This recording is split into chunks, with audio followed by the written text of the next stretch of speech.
cet atelier. Donc l'idée c'est que vous soyez là pour participer et donner des propositions sur votre avis, votre vision de cette question-là qui est un peu compliquée. On est là pour initier et continuer en fait un processus qui a déjà été lancé, mais qu'on continue et que ça ira assez loin. Tout l'enjeu de cet atelier, c'est cette co-construction. Ça veut dire quoi quand on creuse après? Je pense qu'on a tous envie d'y aller, on a tous envie d'en faire, mais très concrètement, qui, quoi, comment, où, c'est bien ça qu'il faut qu'on regarde. Oui. Le principe de co-construction n'existait pas dans l'ANRU 1. Et donc, il y a un revirement important qui fait que les décisions qui vont se prendre pour l'ANRU 2 sont des décisions qui seront prises par des assemblées de cette nature, avec un effort d'obtenir la participation de ceux qui ne se déplacent pas à des sans-voix.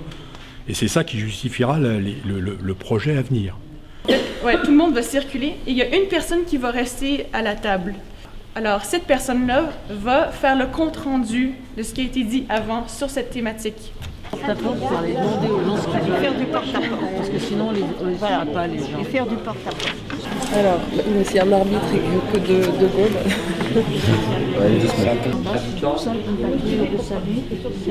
Vous voyez le numéro 3, et moi j'habite au 23.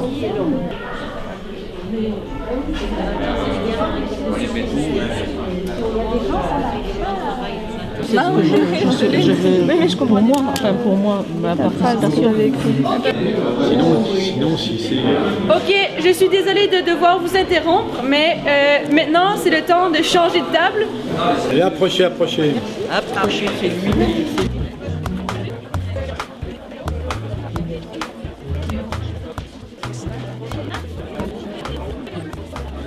C'est quoi la table de quartier dans... Alors, on va en parler. Ah d'accord. Je vais te le dire, expliquer. C'est vrai que c'est dommage qu'elle n'ait pas été expliquée dans le papier. La seule chose que les gens ont remarqué, qui était marrante, c'est qu'il y a quand même des fois où ça marche de discuter avec des gens qui d'ordinaire sont des sans-voix, c'est quand il y a eu une injustice qui a été ressentie et qu'alors il y a une mobilisation. Quel est le rôle de chacun? Selon vous, il faut interroger les gens les concerter par le groupe, via le groupe par lequel ils sont concernés.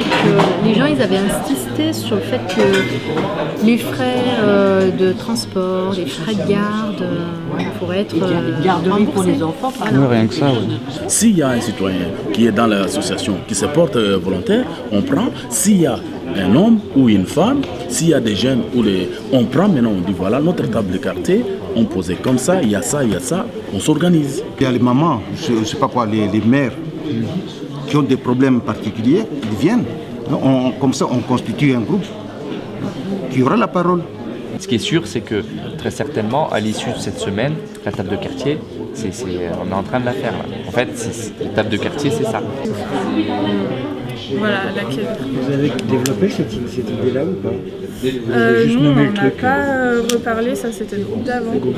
Mais on peut revenir dessus si ça t'intéresse. Ça c'est déjà le gros morceau, il faut d'abord Oui, non mais voilà, et on en a discuté sur la place du marché dimanche.